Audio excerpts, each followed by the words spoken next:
Next. We're doing good. Okay, what is the rule or guideline for either promote selection to a layer or promote background layer? So they are completely different, and promote background is what you need to do if you ever want to work on something and have some transparency. If you download or you upload a photo, not this one, I'm not going to need that.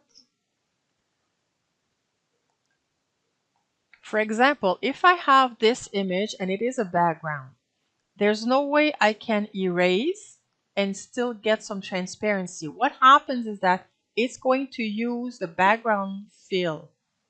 So just to make it more obvious, let's say the background is red and I'm trying to erase.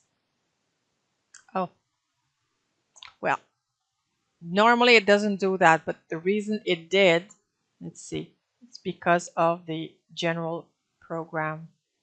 What I did is auto action. I have an auto action that is promote background layer.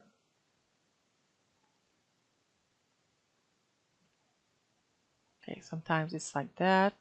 Okay, let's undo this. So if it as a background. Okay, there.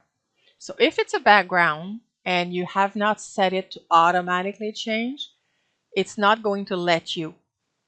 Okay, so it has to be promoted.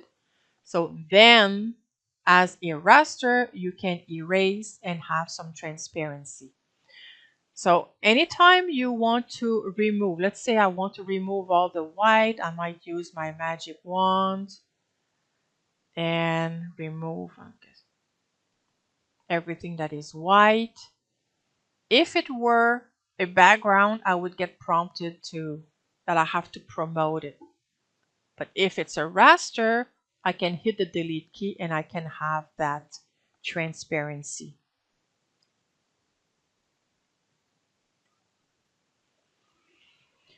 Now, for the promote the selection to a layer, it's a completely different use. For example, I have here. No, no, not that one.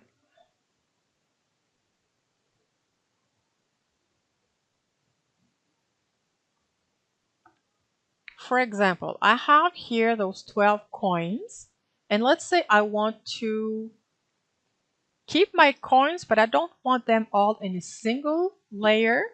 I could make a selection and then right click, promote the selection to a layer, and I can go back down and delete it. So I would end up with this coin being on its own and separated from the others. So if you have different elements, that might be one way that you will need to use the promote selection to a layer. Something else that you could do is if, for example, you wanted to make slats.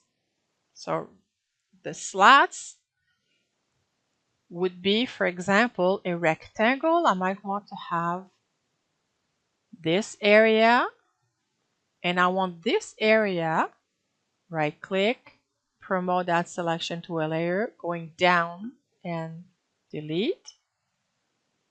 And maybe I want, I don't know, for example, a border. Could get select selection border, get a little border.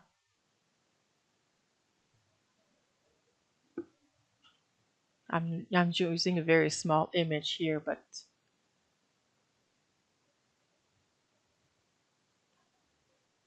and I could get this one. So I have this, or I could, no, let's see, I'm okay with that, and I'm going to make another section.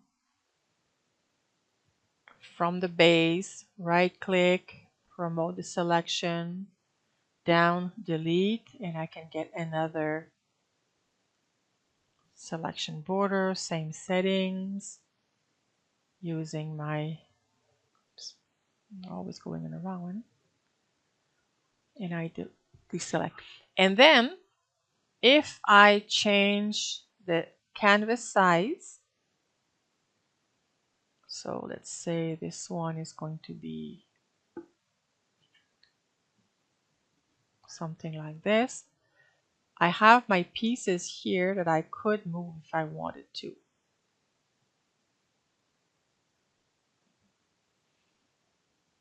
One thing you might see here, it's kind of snapping, and this is the new setting here, snap to object. So it tends to try to snap on something, which was kind of interesting because it wouldn't move sideways, but it kind of snaps. We can look into that another time. But that's how the promote the selection to a layer can become useful. You have different uh, possibilities. Also, there's one tutorial on the blog. It's how to use a paperclip. And that's another example where you are going to make a selection of half of the paperclip, and that half is actually going to go underneath or on top.